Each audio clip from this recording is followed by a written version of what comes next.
I'm Bill with DTE Energy. One of the big questions we get from customers during an outage is, why did my restoration time change? It's a great question, but remember, it's an estimate. And there are several reasons that an estimated restoration time can be moved farther out. One of the biggest is due to something we call trouble behind trouble. That means we go to the scene of an event, let's say it's a wire down.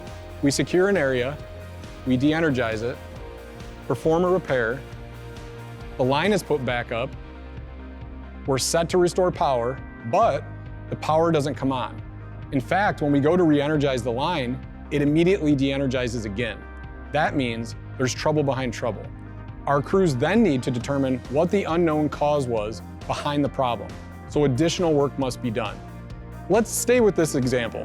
Now we patrol that circuit, and what we might find, the trouble behind trouble, is that a tree branch, instead of breaking off in the wind, has bent just enough to cause two of our lines to touch, which isn't good. But our team then removes that bent branch. Our lines are not touching now, and they are properly spaced. Now we can safely re-energize the line and get your power back on.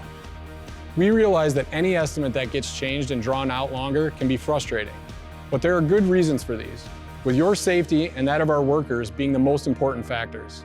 That's how DTE works for you. Be safe, and as always, thanks for watching.